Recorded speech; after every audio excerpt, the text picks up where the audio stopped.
No idea. It's not turning off. It's not. There we go. There we go. This is the way to start a bye week. I'm telling you. Yeah, it's the bye week, so don't worry about it. It's bye week, so we're all moving a little bit slow. What's up, Cowboys Nation? Welcome to Midday with Cam and Mass. I'm Cam, my amazing co-host there, Mass, and we're coming off a very solid win against the Bears. Yeah, great win. Yeah, great win. Loved it. So, what was like one of your biggest takeaways from it all? The biggest takeaway I think is that it's got to be Dak and the way Dak played with this offense. He was in complete control. He dissected the Bears defense at will. The second half, he really didn't even have to throw the ball. I think he only threw a few times, not even that much. Right. He was just in control. We would have had 50 burgers. Easily. He was just in control of the offense, and he was in control of the defense. Like he knew where they were going. Him and Kellen were in their bags, and it was exciting, and it was encouraging for what this offense can be. Because yes, I get it. It's the Bears. Yes, I get it. They're not the best team, but coming into that game, they had the number 2 ranked passing defense. Right. Like they were playing really well against the pass. They weren't playing good against the run. They were getting ran over. They're one of the worst run defenses in the league. But against the pass, they were playing really good defense, and that didn't show up against Dak and the Cowboys. So that was very encouraging. I think that was my biggest takeaway is this offense could be good with Dak back. Right. And partner that with the defense, and you got a really, really good team. Exactly. Yeah. Absolutely love the performance by the offense. I love the fact that they went straight out and it wasn't 3 and out type of deal. It ran it downfield, struck, showed them what the tempo was going to be of the game. That part was perfect. When we get to the other side of the ball, once again, our Achilles heel, a running quarterback, a mobile quarterback. And they were still able to do it. Yeah. And so that is something I think more that has to be addressed, because we do face 2 of the 3 mobile quarterbacks again during the rest of this season. But besides that, defense was amazing. We had some great plays. I hope is TC in here? He heard me talk about it earlier this week. Micah Parsons got that touchdown because my husband forced that fumble. So, yeah, LVE. That was a really good tackle. While he was diving to make the tackle, went for the ball, knocked it out. And then great play by Parsons to push Curse out of the way, pick up that ball, and then run it in for a touchdown. Making his case. I don't know if you guys heard it, if you watched the sounds of the sideline, but making his case to get some offensive snaps, to get the ball. You know, I've said it before. Like I think I said it last week with Landon. Like I wouldn't mind giving a goal line carry to Micah Parsons just to see what he can do. Like imagine trying to stop him. You think how many people? I mean, exactly. Their eyes light up that big when they see 11 on the other side. Like, yeah, wait a minute, we're not supposed to see him. So yeah, that would be fantastic. And I'd also like to point out that was LVE coming in to cover after Diggs missed the tackle on that. So yeah. But we can get more into some of that in a little bit too later. But no, great win, solid win, wonderful way to go into the bye week. Yeah, it's encouraging to get a 20-point victory going into the bye week. You know, that's just an encouraging thing, and it makes you feel good about your team going forward, having some momentum and just building on that in the bye week and preparing for, you got 2 weeks to prepare for the next game. Exactly. And you know, I know Green Bay hasn't been super solid, this season, but they are our nemesis. There's something about that team that, we have a hard time with, and hopefully this carries us through and we'll get it done there in Green Bay. This is a huge point right here by Nick. It's time to get healthy, because our injury list for the week was super long, And we got a lot of guys banged up, nicked up. More guys got nicked up in the game. You're looking at Curse, who got re-injured in the game. Donovan Wilson, I know he came back, but still, you want to make sure he's okay. Malik Hooker, we got to get. That's all three of our safeties. We're talking about how good our safeties I started are. going down the list, going, we're gonna have enough safeties. Yeah. So you're gonna have to play safety. Exactly. So you start to worry about that. Just to get these guys healthy. Micah Parsons is not 100% healthy. You can tell. You just look at his snap count against the Bears. Like he was out for entire series. He was out for second and third down every time, and they just brought him in for third down pass rushing. So just getting healthy. Absolutely. That's going to be huge to get these guys a rest. And that's just the defensive side of the ball. There's guys banged up on the offensive side as well. Right. So we didn't have it last week, and it might be time for a little midday mass. It is time for some midday mass. All right, let's go. So this week I didn't bring in anybody for individual confessions, because I'm going to address Cowboys Nation as a whole and offer my forgiveness. Because during the entire Bears game, my Twitter timeline was completely full, and still continuing to this day, just completely full of people complaining about the Cowboys' run defense. People complaining, this is going to be the Achilles heel. This is going to be what destroys us. This is going to be what makes us lose. This run defense. Guys, it wasn't great, but it wasn't as bad as it seems on Sunday. Okay? If you look at the stats and you look at the actual progression of the game, the Chicago Bears had 85 rushing yards when the Cowboys went up 42-23. 85. That's it. Just 85 yards when the Cowboys scored to go up 42-23. That means that after the score was 42-23, the Chicago Bears got 155 of their 240 rushing yards. Why? What happened? What changed? Well, most teams, when you're down that much late in the game, you pass the ball, right? The Cowboys, expecting pass, played a lot of back zone defense, rushed the passer lines, and the Bears just ran on them. And the Cowboys were perfectly fine with that, because they decided, hey, it does not matter if you are going to run on us, because you're taking up time. You're killing time, and we are completely fine with you killing time. Their last touchdown drive took 6 minutes and 20 seconds off the clock. At the end of the game, they're down 19 points, and they're running the ball, taking 6 minutes, a 10-play drive that took 6 minutes and 20 seconds off the clock. Cowboys defense is absolutely fine with that, because you do not have enough time to do that strategy and to come back from down 3 scores. It's impossible. There's not enough time. No. There's not enough time left in the game. So the Cowboys were perfectly fine with sitting back, playing pass defense just in case they did pass the ball, and letting them run the clock out. That's what they did. 155 yards late in the game, down 19. The Cowboys did not care. Now, I get it. You're going to look at the stats and you're going to tell me, oh, the Cowboys rush defense is 25th in the league in yards per game, rushing yards per game. True. Oh, they're 21st in the league in yards per carry a game. Very true.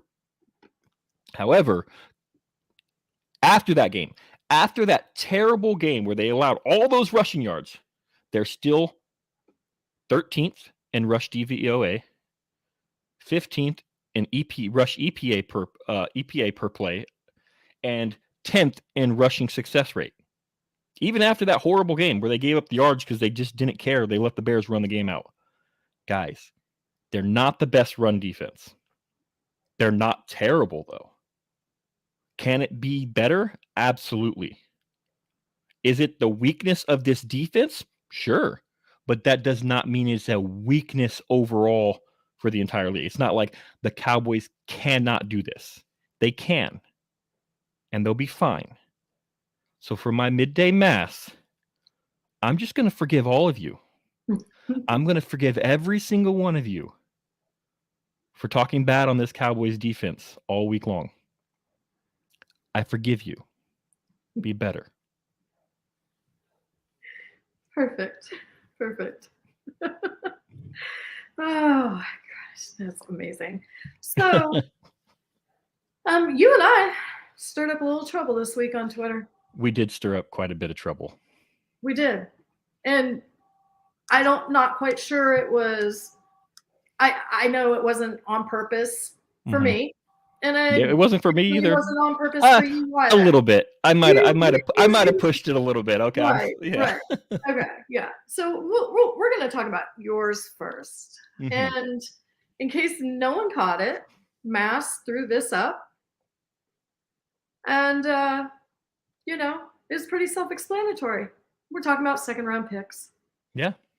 Second-round picks for the last 10 years. I just went 10 years back. I could have gone much further back. Right. But I just went the last 10 years. And people really got upset. They did. And why did they get upset? Because they're saying, oh, those are a lot of serviceable players.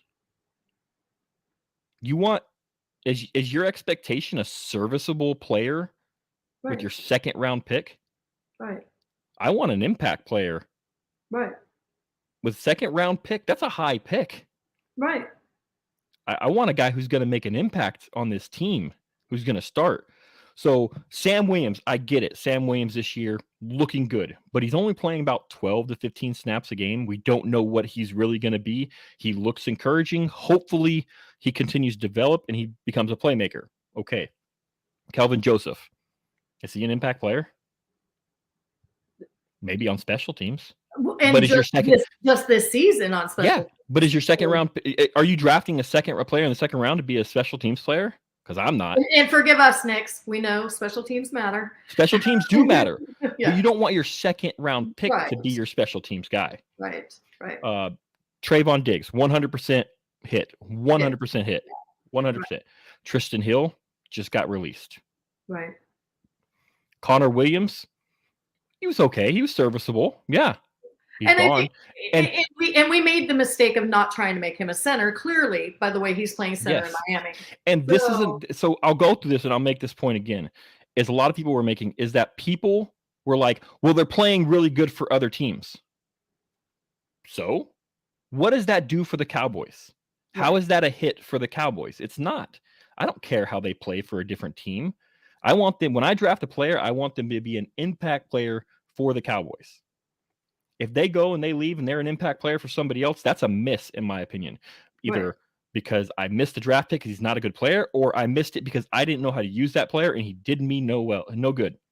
So this next guy, Chidobe Awuzie, serviceable, okay. Plays great for the Bengals. Best wishes that he gets better. Yeah, best wishes that he gets better. Absolutely. I hope he recovers soon. Playing great for the Bengals. Playing outstanding for the Bengals. He did not play that way here. No. Neither of these guys got big contracts after they left. And in fact, Cheeto didn't come right out the gate and start playing well for the Bengals. It took him a little bit. Took him a year. So that's a miss for the Cowboys. Right. Jalen Smith. We'll move on. I'll just sip my tea. Randy Gregory. Tons of talent. Tons of talent. But he never played. The most sacks he ever got is six sacks in a single year. He missed multiple years, complete years. Yeah. Can you call that a hit? Because I'm not calling that a hit. And when he did, I mean, like last year, injured, out for a huge portion of the season. So DeMarcus Lawrence, hit. 100% hit. DeMarcus Lawrence hit. Right. Gavin Escobar, rest in peace. Sad story. Yeah. But I don't think anybody's going to argue that he was even a serviceable player for the Cowboys, unfortunately. Right. So may he rest in peace, but that's not a hit. So the way I'm looking at that 10 years, that's 2 of 10 that are hits. 2 of 10. 20%. That is not good, people. I 20%. know. And I will say this and I will pound the table. The Cowboys are a really good drafting team, just not in the second round. Right. They right. have not been in the second round.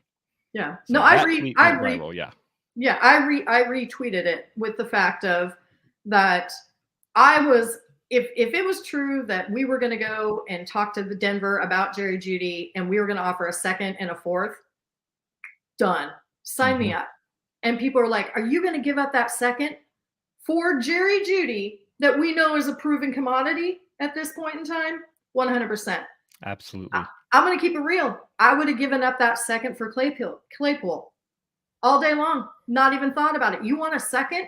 By all means, have a second for someone who is average, in his first 2 seasons, averaged over 800 yards with complete garbage of quarterbacks throwing to him. That when I have an 80% chance that I'm going to have somebody that's not going to hit, when I can bring somebody in who's definitely a super strong wide receiver 3 by without even easily. a doubt, Easily. and he's gonna pull attention off of Gallup and Lamb, and they're going to have to pay attention to him for a second. Yeah, give me somebody on this team that can help me get better. Claypool makes me get better. Jerry Jeudy makes me get better. Cooks makes me get better. Right now, for this team right now, these draft picks don't help this team right now. I am 100% go all in when you have a good team, and we have a really good team. Push us over the edge. Get better right now. That's my whole point. Right. But Cam, I wasn't the only one. No, you weren't. I wasn't the only one that stirred up Twitter this week. I did. And it kind of goes into what you were just saying about making us better now. Because after seeing that offense the way it performed this last game, and we know what our defense is, it's time to do it now, because guess what? We have 20, I believe I counted 26, 27 free agents next year. And you could argue if it's 7 or 9 starters are on that list. You have your backup quarterback. You have your kicker. We can get right through the whole list. And I have to say that one of the biggest responses to that tweet that was there was, they're replaceable. They're all replaceable. Keep this guy or this guy, but replace the rest. We have 6 draft picks. We gave 1 away. We have 1 less draft pick. We don't know exactly how many comp picks that we are going to get. When everything is said and done. People might have it in their head, the year we had 11 draft picks. It's not going to happen. That's not happening this year. And with what we know our cap space is and the negotiation of this front office, we can just replace them. I wanted to put a dunce cap next to every single comment that I found. We know that the Cowboys don't go free agent. They go bargain shopping in the bottom half of free agency. And is that what you want? Because again, like you said, there is some starters on this list. Do you want to go bargain shopping for these starters? Now, there's some players that I think that, I wouldn't mind them walking. But there are players who I would like to re-sign. I would like to re-sign. Dante Fowler's played really good this year. I wouldn't mind re-signing Fowler with the way he's playing in Dan Quinn's defense. Absolutely. CJ Goodwin, we'll have to see about that. He will come cheap. But where was that other one? Bring back my husband cheap right now. LVE, there you go. That's one. Bring him back cheap. Noah Brown is another one. Even if you don't want him as a wide receiver 3, he's proven that he's good enough to be a wide receiver 3, wide receiver 4. Bring him back. Absolutely. There's some big ones. Connor McGovern. What are we going to do at left guard? We don't have a left guard really behind him unless you're looking at Farniak, but we saw that Farniak wasn't quite ready yet, and he's more of a center than a left guard. And now injured. So it's stunting his growth, his development. So there are a lot of questions here. And then Brett Maher is the big one, because Money Maher's got to get paid. Right. Money Maher has earned his paycheck. Yeah, he has. Yeah, we've got Terrence Steele. So now you've got 2 starting positions on an offensive line. And let's just go back a few months ago, even a month ago, when we have been traumatized, worried, questioning about this offensive line. You just think two of them are replaceable after everything we've been through in the last 6 months. Yeah, that's the Terrence Steele. We're in a little bit of a better situation just because he's a restricted free agent. Right. So we get to tender him. Right. But I would put a first round tender on him, to be honest Right. with you. So if a Right. team wants to come sign him, sign him. Give us a first round pick. Right. I would get rid of Terrence Steele for a first round pick. Yeah, Right. sure. Right. I don't think it would happen, but I would at least protect him with a first round tender. Exactly. Because you don't want to lose a starting tackle because they're Yeah. that valuable to this league. Right. So if we don't sign him to a contract before then, definitely a first round tender on him at least. Yeah. At least we're protected for another year in that respect with Terrence Steele. Right. Donovan Wilson. That's a big one. What are you going I'm to do? keeping Dono. I'm keeping Dono. Yeah, the way he's played You this know? year, how can you Right. not? He's Right. the problem is he's earning a big paycheck. So Mr. Right. Jones coming in, Steven doesn't like to pay his guys. So Yeah. that's a big question. So that's a huge player right there on this free agent list that we gotta pay attention to. So that's why I'm saying win now. We have a team put together. Win now. Go for it. Go all in. We didn't. We didn't, Yeah. unfortunately. And we all saw what Cooper Rush could do and what he can't do. Yeah. But don't act like somebody's not going to come in and want to steal him as a backup quarterback. Yeah, absolutely. So, and I had a lot of people tell me, oh, we've cut him and brought him back and cut him and brought him back. Well, guess what? Now he just had a 5-game stretch to really show the league what he's capable Yeah, he had of. never really been shown off. I get the Minnesota game, but I mean, it's one game. It's not that huge of a deal. And then when we cut him this offseason, let's stop. When we cut him this offseason, he didn't go through waivers. They had a handshake deal to bring him back as the backup quarterback. There was no threat of him going out there and signing with the new team. It was a handshake deal saying, "Hey, we're releasing you to make some moves. We're going to bring you right back to be the backup quarterback." And that's exactly what they did. If they just don't re-sign him, if he hits free agency, teams are going to come after him to sign him as at least a backup quarterback. Right. He has put himself out there and played well enough to where teams are going to want to sign him. You can't it's not going to be the same thing where he just sits out there and nobody has any interest. It's just not anymore. Exactly. So I'm actually going to flip what we had on our read sheet because now that we've been talking about free agency and trades and everything like that. So let's talk about the trade we made and the trade that didn't happen. Yeah.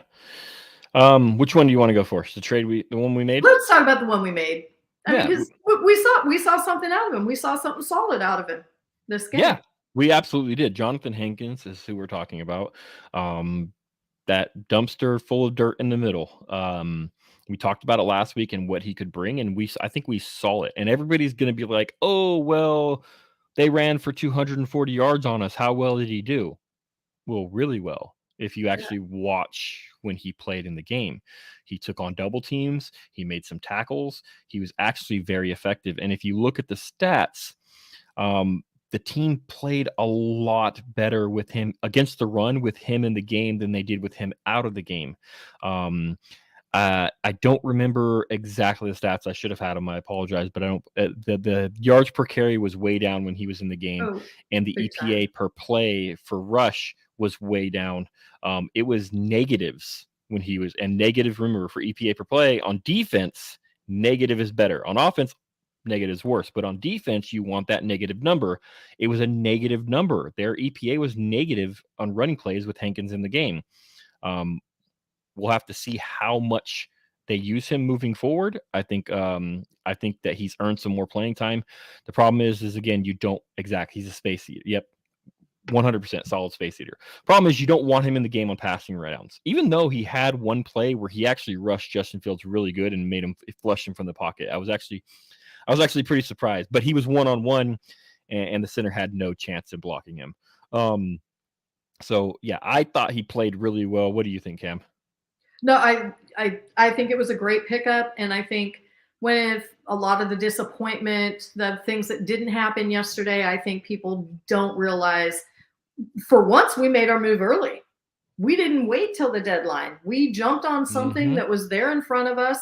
I mean, which is surprising for this front office.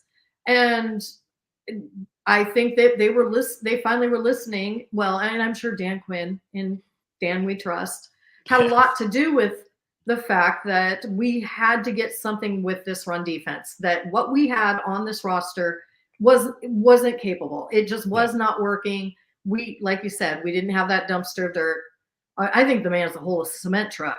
Yeah, you know, he really, he's just like large human. Large human. Like I said, like no offense to him, but like when he comes on the field, he needs a wide load sticker on his back. Like, that dude is a big human being. He is. I'm wondering if they had a jersey big enough for him. They might have had to make a special one. Yeah, they just might have. But no, they met a need, and I'm happy that. And honestly, if you looked at, did you see any big defensive tackles go during the trade? No. Even to the deadline? So I think they got out there early. They found something they needed that wanted, that fit for cheap. And they did their due diligence on it and brought him in. So I'm giving them kudos for that one. Yeah. Absolutely. Unfortunately, he is in the last year of his deal, so he goes right to that list that you were talking about. Right. So that will be another thing we'll have to look at. But yeah, backward hat Dan Quinn engaged, and I've been thinking I want to see that one time. Just like, I don't know if he starts the game that way, but I want to him playing, going, and I just want to see a clip of him just be like, just turn his hat backwards, like, oh, he's engaged. All right. Right. I think that would be great just to see a clip of that. But yeah, Dan Quinn has, he usually does not have that type of defensive tackle. In the past, he hasn't had that guy as much, but he hasn't a few times with the Seahawks. He had it with Red Bryant, who is that type of player, and I think that's the type of role you're going to see for Hankins moving forward. Is that Red Bryant, just space eater, like they said, just take up blocks, double teams, eat the blocks. That's all we need you to do, and if you make extra tackles, perfect. Right. Yeah. No. Love it. So yep, hooray for them on that one. Yeah, that was a good move. I was very happy with that trade. Very happy with that one. Yeah. Then we got down to the last day. And every hour that just kept ticking by, it was like, okay. And then I started to convince myself, okay, Jerry loves everybody talking about us. They're going to do this and they're going to announce it at the very end. Last minute, this happens. And we had all kinds of rumors flying. I got a text during the due diligence shows telling me that we were trying to trade a player for a player. And it kind of came to found out that there was two players that we were willing to bargain, and it was Hill and Basham. They were both on the block, ready to go. And then, and that we very much were in pursuit of a wide receiver, that we were going to use draft capital and we were going to go get him. And rumors were flying that it was DJ Moore, Elijah Moore, Judy, Cooks. Then we came to find out that it was hot and heavy with Cooks. And I have to say, I understand that they didn't want to take on that whole contract, that the Texans weren't going to give up any of it. But at the same time, you go for it. This is our time. If he's the guy that's going to make the difference, do it and worry about the money later. Do the Rams theory. Yeah. Just do it and do it later. And I would have given up a 2. Totally would have given up a 2 for Cooks. Yeah, I would have. He was the difference maker in it. Look, we were told that the Cowboys really want him. We were told that he really wanted to go play with Dak. He was excited to go play with Dak. And you can see how upset he is right now that he did not get traded. He doesn't want to play for them anymore. No. He's not practicing. I don't think he's playing tonight, right? Yeah, people are calling him a baby and saying, you're a quitter. You signed your contract. I get it. But also, I don't think he's going to sit out the rest of the season. I think he's just trying to make a stand to get him to release him. If they hold firm, he'll be back. He's just trying to force their hand at the moment, in my opinion. It's a strategy. We'll see if it works. But yeah, it's really frustrating because from what we've been told, the Cowboys agreed to a second-round pick for him. The Cowboys said, okay, we'll do it. But we need you to eat some of that cap for his $18 million next year. And the Houston Texans weren't willing to do anything, weren't willing to eat any of it. And the Cowboys said no. My issue with that, this is my issue, is that I would have traded for him, take him on, you take on his salary. I think it was like a little bit under $9 million for this year. They would have had to pay that. Whatever, that's fine. You're making a run, that's fine. And then the $18 million next year, I would have went to Brandon Cooks in the offseason and said, hey, we like you. We appreciate you coming here. We appreciate what you've done, but we need to restructure your deal. Plain and simple. If you don't, we're going to have to release you. Would have said, you would have saved money, and you save money. You don't have to pay all that, and because there's no guaranteed money left, that the Cowboys would have to pay, and then, you lose the second round pick. It sucks. I get it. But it would be worth it, in my opinion, to go all in this year. And also, you have that chance of Cooks being like, yeah, I really enjoyed my time here. I'll restructure. Right. 100%. I will restructure, and I want to play with Dak and go from there. And I think that's the best option you had for a team to say, hey, let's just go all in. I want to win the Super Bowl. Right. And we're got Stephen Jones there clutching his pearls every time he hears the price of somebody. Oh, they want this. Oh my goodness. Right. And it's frustrating. Jerry was willing to give up the draft capital. Yeah. So that part happened. Steven, for people saying who's over there holding the wallet. Exactly. That side didn't happen. And let me just address this real quick. For the people that's saying, oh, we're fine. Oh, we don't need a receiver anyways. Well, guess what? The team did not agree with you. Right. The team heavily pursued Brandon Cooks down to the wire, we're told. Down to the last minute, they were trying to work out a deal, to get in a deal at the last minute and slip it in and beat that buzzer. It just didn't work out. So the team did not agree with you that we're sitting fine at wide receiver, that we didn't need any extra help. Right.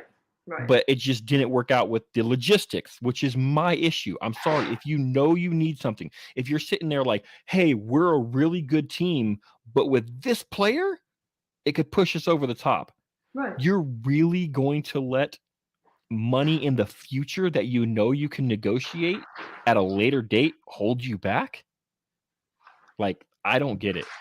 I'm sorry. And that's why we're sitting on 27 years and counting of no Super Bowl. No NFC Championship game. Yeah. And I mean, I'm blaming it on Stephen Jones, Catboy. It was him. It's Catboy. You know that Jerry Jones is sitting there negotiating on the phone, turns to tell everybody what the price is, and Stephen already left the room. Right. You grabbed know it the has to be checkbook him. And walked out with him. Yeah. That's Stephen Jones' MO. And that's why I'm so scared of this team when Jerry's gone and Catboy's in charge, or as he's called around the league, Tommy Boy. Right. I'm terrified of Stephen taking over this team full time. Yeah. And you know what was in the back of Stephen's head? CD contract, Diggs contract, Micah contract, which kind of brings us into our next subject. And good segue. Thank you. With Bradley Chubb being signed at Miami for a very large amount. Already re-signed that contract, re-signed a new contract. Yep. Right. For some big money, very big money. Very big. Their hands are tied with Micah not being able to pay him until after the end of next season. They can't even discuss it with him now. We have to wait a whole nother season and a half before Micah can get signed. And who else is going to get signed in that time that makes that number go up? Also, it's going to go up, they need to not come at Micah and insult him and say, hey, we're going to give you this money and you're now the highest paid linebacker in the league. When Steven is. He should be getting edge money So, yeah, and I I swear I am You know not. Steven is. You know he's gonna come and he's gonna say, "You're a linebacker. We drafted you as a linebacker. We have you listed on our team site as a linebacker. You get linebacker money, not edge rusher money." Right.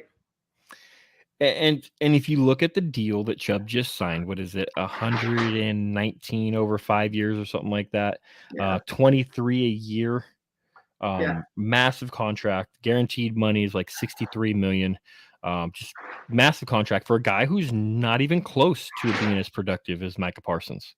Mm-mm. Micah Parsons is going to get paid. Jerry should just give him the yacht. Just give him the yacht, Jerry. Here you go, Micah. It's yours. I understand. I get it. It is disrespectful to Tommy Boy.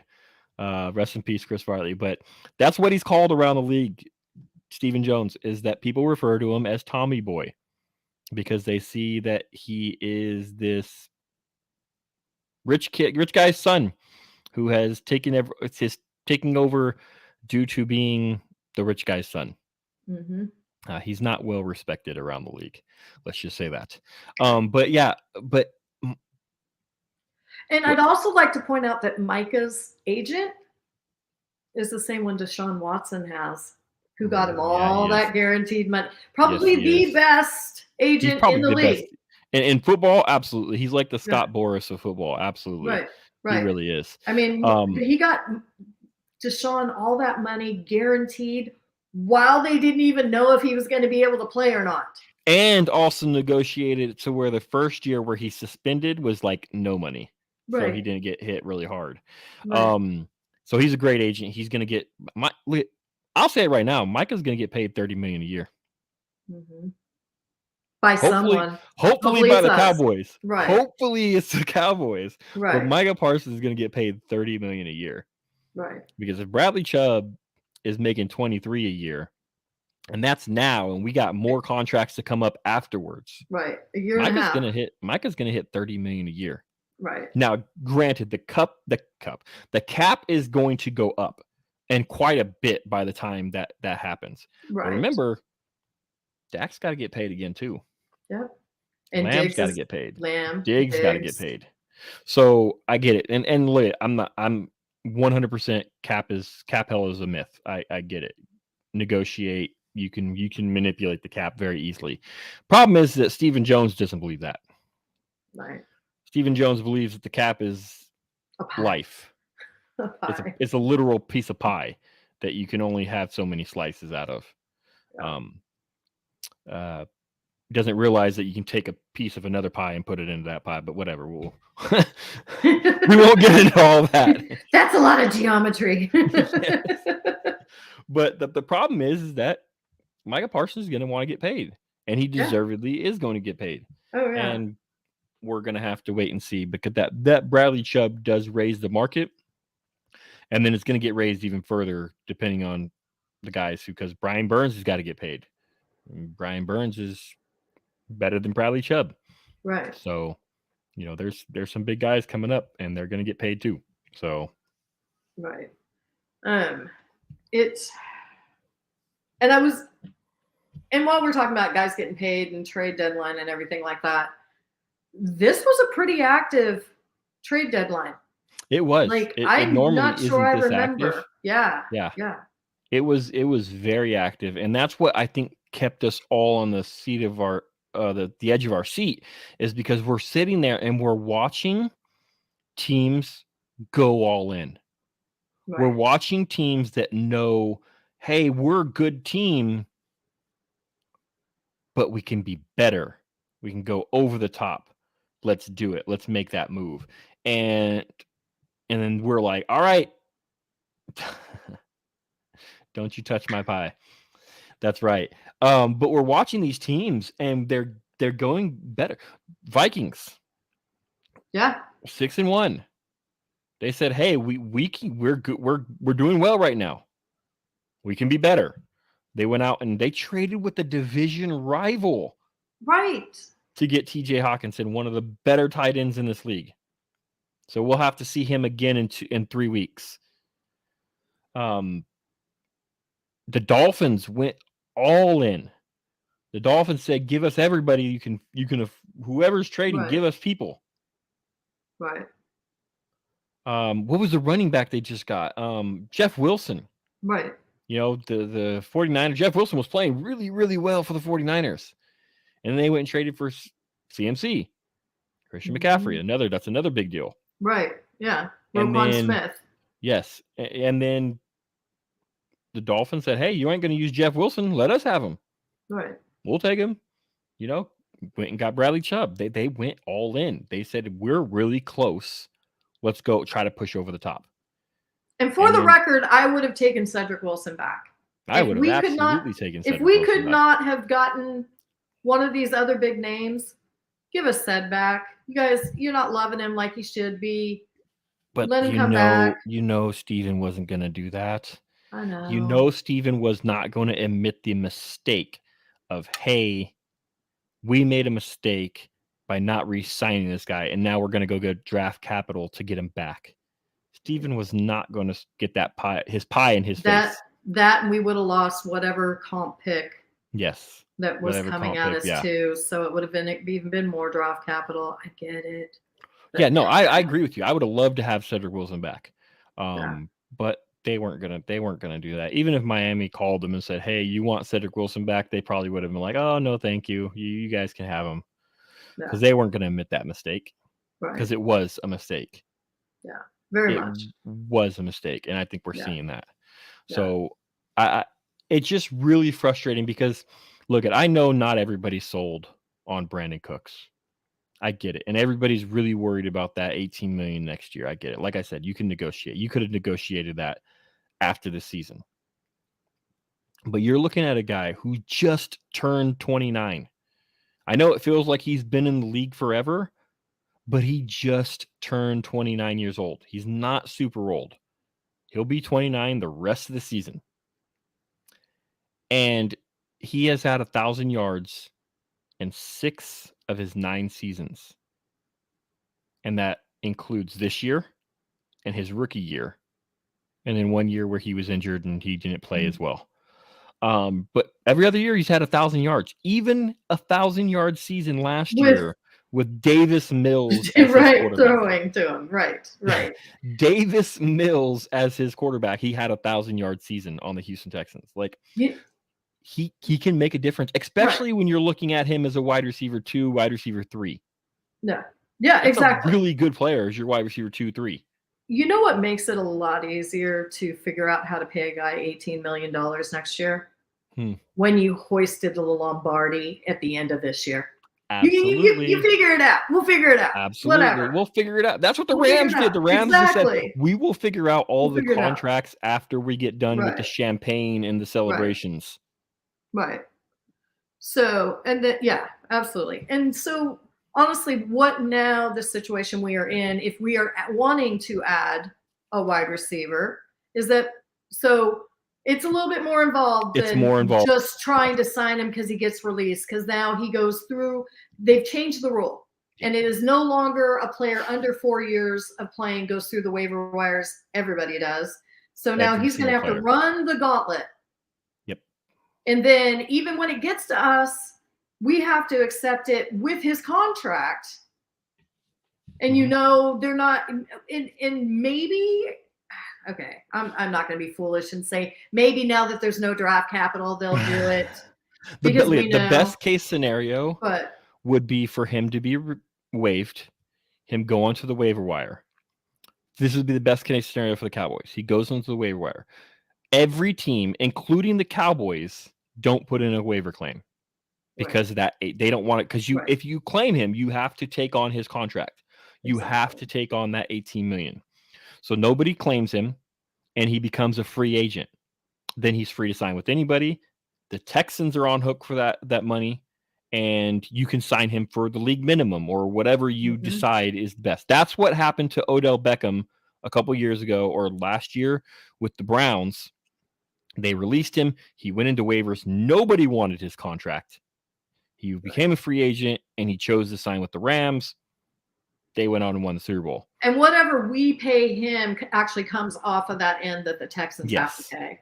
Yeah. So yeah, it's not like he's getting a ton more money. You could Right. pay him the league minimum and he's going to get what he gets. So that's the best case scenario. How likely it is for him to get through waivers? Not very likely. Because even a team like the Cowboys or the Giants or the Packers, who were very need wide receivers, they might say, hey, we didn't want to do that 18 million next year with a draft pick, but now we don't got to give up a draft pick. We can deal with that 18 million as long as it doesn't come with giving up a draft pick, giving up a second round pick. Like, I could do that. And that's probably what's going to happen if he gets released, is a team's going to do that and say, I could deal with the money without the draft pick. And the Cowboys have the 4th worst waiver claim. So it's very unlikely that he's going to fall all the way down to the Cowboys, to be honest with you. Right. So then that leaves our options pretty thin. Very thin. I pulled up the list, and we all know the obvious one. OBJ, yes, who is not going to be available until December. So it's not somebody who's coming in to help you immediately.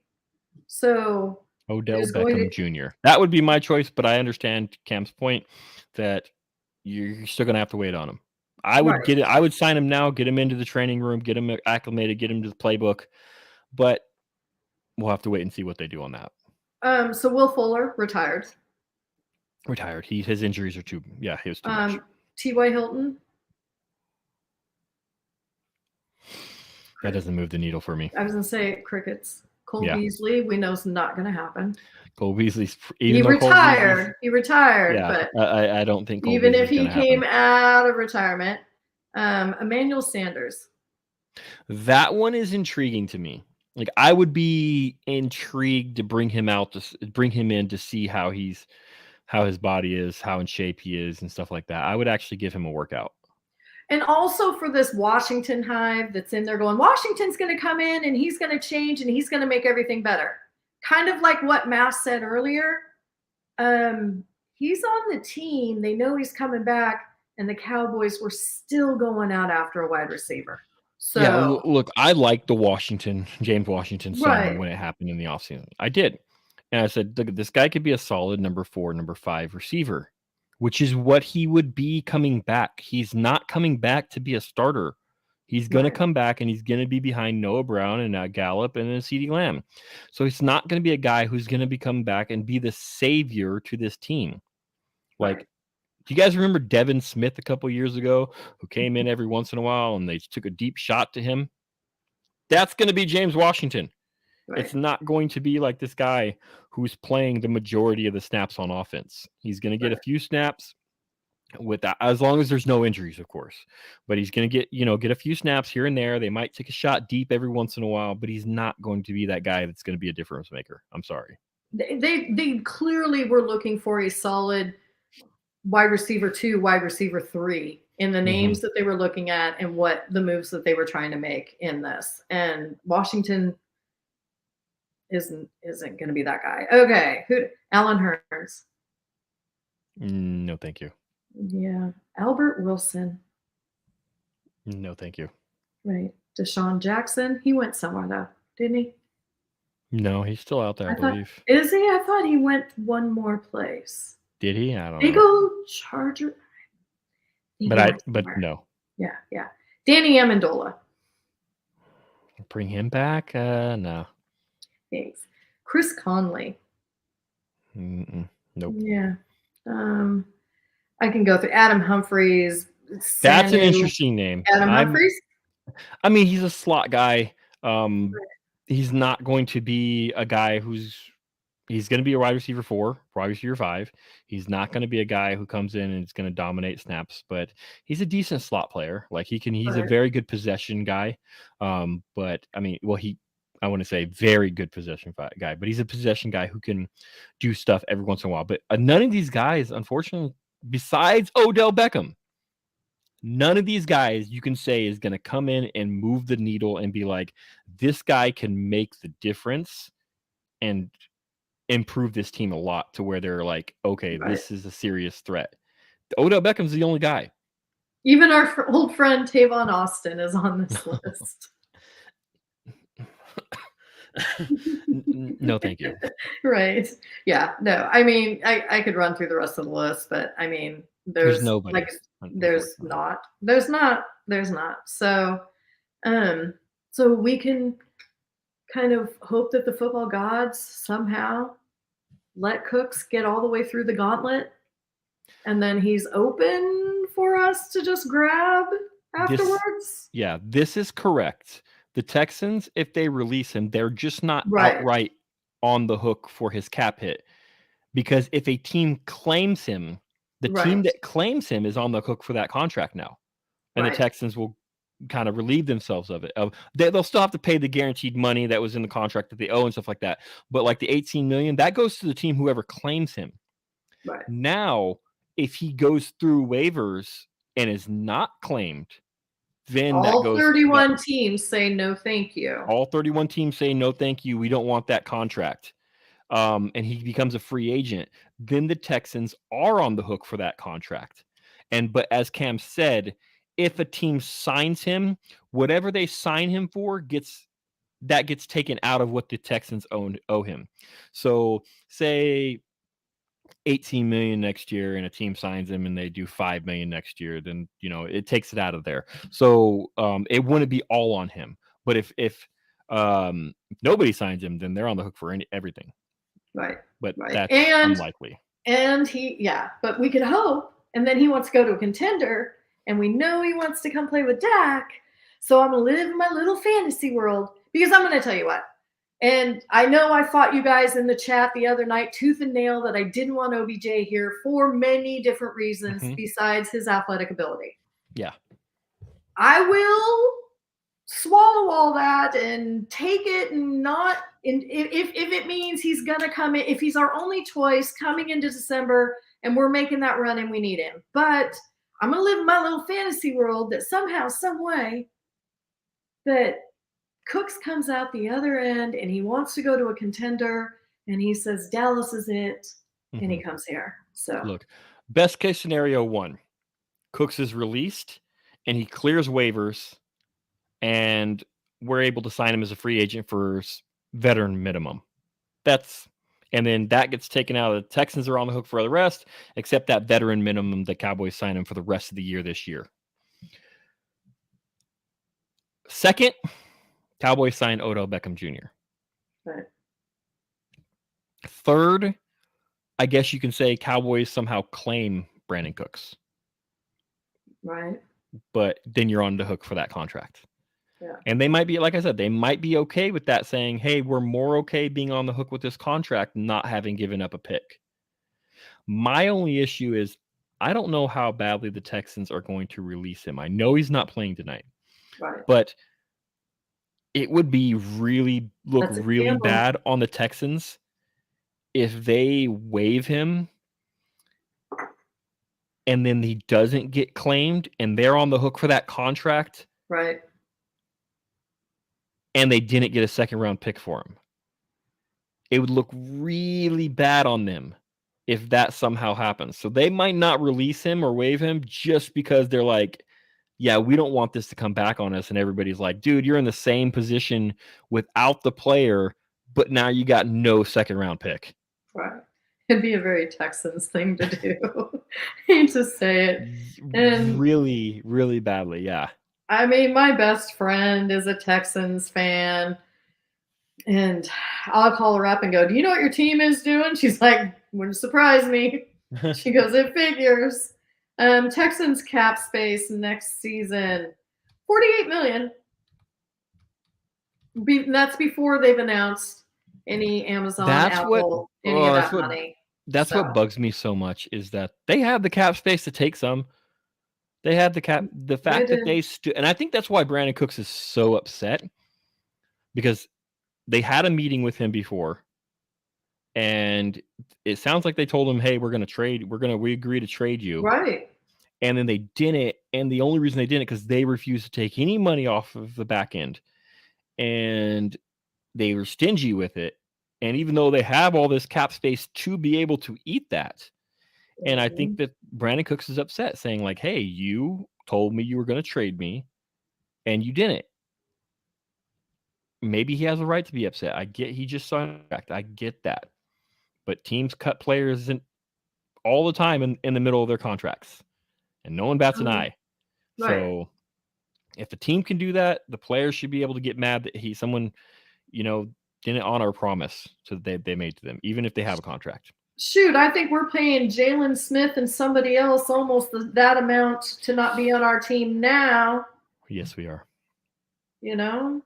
Yeah, we are. Um, And the Eagles are paying Alshon Jeffrey a lot of money this year, well, or and to last not year it to was not be on his team. Wentz. Yeah.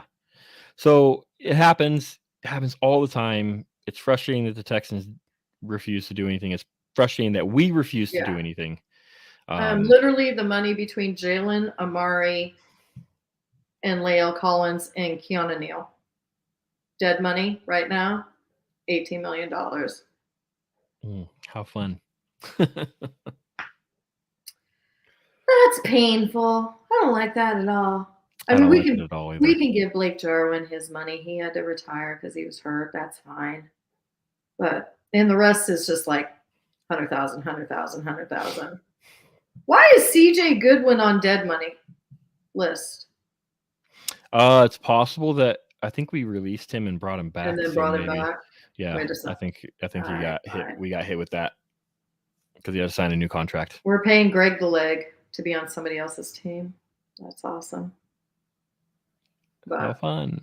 We're really Tristan bad Hill, at $900,000 for We are Tristan Hill to be gone. really, really bad at contracts. Stephen Jones is awful at this. Yeah. And I might be butchering his name, but Adam Parshevska, he's the salary cap specialist. Wasn't he like an equipment manager or He was something? I mean, honestly. Our friend Dan Rupert loves to point it out. He was the former equipment manager who was promoted to the salary cap. He's an engineer who was Okay. equipment manager who was promoted to the salary cap expert. Yeah. All right. You stayed at a Holiday Inn last night. Maybe a little bit of nepotism going on there. I don't know. Might be a little bit. I'll tell you. Oh my gosh. So, but that's we're on the bye week, Cam. We are. We get a week off. We get to relax. We get to watch football this weekend with no anxiety. None. Get to relax. And it's gonna be. It's actually kind of nice. We get to watch, unfortunately, the Eagles monkey stomp the Texans tonight because the Texans are rolling out there at wide receiver. Yeah. My grandma, your uncle, whoever the equipment manager, Adam Porshevska, whoever they found in the parking lot. Right. Right. Yeah. And it's actually it's a double header Houston Philly night. It is between that and the World Series. So which I'm not watching because I don't like either of those teams. Yeah, neither do I. So I really don't. Right. Well, I want the Astros to lose because I hate the Astros. Right. But it is what it is. We'll see. Exactly. But I hope everybody enjoys their weekend this week, their relaxed weekend. Big news again. Nobody correctly predicted the score again. We are through 8 weeks with no correct score prediction, which is mind-blowing to me. Right. But so through 8 weeks, we're going to pick it back up against the Packers next week. Somebody hopefully can win that free t-shirt from Twisted Gorilla, and we can move on to some extra prizes because we want to give away these prizes, but you guys just don't seem to want them. I don't know. But I will admit the Cowboys have been having some weird scores. And I'm not backing off my 40 burger anymore. There you go. I backed off this last week, and maybe you need to back off, and then we'll keep putting out 40 burgers. No, okay, good point. Good point. Yeah, but no, I was feeling 40 burgers, and I backed off, thinking maybe you need to be a little bit more reasonable. I didn't. Yeah. So But we'll get that going back up, and next week with the Packers game, hopefully someone correctly chooses this correct score, and we give away t-shirts. We can move on to some extra prizes that we want to give away this season. We might have to be start throwing out some more competitions on top of this one, because right. no one wants to Right. with poor Twisted Gorillas trying to give away this shirt, and nobody wants it. Right. Right. But we'll get back on that one next week. And everybody make sure tomorrow night, you know what, I'd have to check. Are they doing a Freestyle Friday on the bye week? We'll I have to believe check and so. see. I watched Okay. the show yesterday, Okay. the Pick Six show live on Wednesday nights. They had it, and I believe they mentioned Freestyle Friday for this weekend. So Okay. make sure you hit like to this on whatever you're on. If whatever you're watching, YouTube, Facebook, Twitter, whatever, you hit like, share it, let everybody know. Make sure you subscribe to the channel Pick Six, so that you get updates. You get to see, hey, when we're coming on, and then hit that bell. That bell is really important, because that will give you your notifications. Hey, we just went live. Hey, video's been dropped, and you can get that right away and join us on these live shows rather than watching later, which we don't mind you watching later. We love you watching, but we'd Right. rather have you here live with us and interacting with us in the chat, because we love everybody who comes in the chat and interacts with us. There you go. Thank you. We We always have absolutely, Mendoza around. yeah. We All appreciate it. Mendoza's a regular. We love having everybody here with us. So please, like I said, subscribe and hit that bell. Cam, any parting thoughts for the bye week? Well, you could tell that there wasn't a game to talk about in the future with a lot of the interactions that happened on Twitter. Um, like you said earlier, let's just enjoy a weekend of no stress, not having to Mm-hmm. worry about what's happening with our team, and know that, are all three of the other teams playing? Or do the Giants have a bye? Let me double check. I'll check. While you're giving your final thoughts, I will check what the schedule says. Yeah, but no, just enjoy the weekend, take in some fresh air, remember that it's good to love each other, and hopefully the other three teams all play and they all have a chance of losing. Okay, so it looks like us and the Giants are I off this thought the week. Giants were okay. The Giants have a So bye, so we have the Eagles. everybody pray to the football gods that something happens tonight down there in H-Town, and I don't know, They get motivated and they win. And then the Commanders have a good chance to lose this weekend. They play the Vikings. right. So the Commanders have that chance to lose this weekend. So we'll see what happens. But yeah, it's like you said, everybody have a relaxed weekend. Enjoy the bye week. Enjoy being 6-2. Don't stress And too you know much. what? Post us funny memes about Aaron Rodgers, because Yes. he's our next target. He gives us lots to laugh about. Let's enjoy that the Absolutely. demise of the Green Bay Packers is going on. Go to Twitter, tag me and Cam, and let us see some funny memes about Aaron Rodgers. Let's mock Yeah, Aaron Rodgers a little bit, let's do because it. there are plenty of them out there. Or make your own. Right. That would be even better.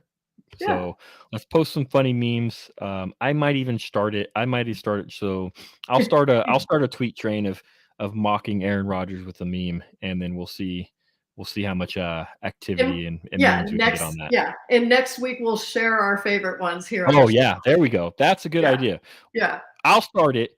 I'll post a meme, start a thread. Everybody post their favorite Aaron Rodgers meme, and then we will share them live next. And maybe, just maybe, the best meme that we choose will get something.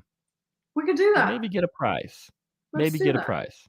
Yeah. So I'll start that up here, and we can enjoy that this weekend. That will be our game this weekend. So Perfect. We'll enjoy that. Well, yeah, everybody have a great weekend. Tune in to Freestyle Friday tomorrow night with Nick's, Professor O, Spoonie. Maybe one of us will show back up. I've been a little busy that I haven't been able yeah. to, but I actually think I'm home tomorrow night and can do it.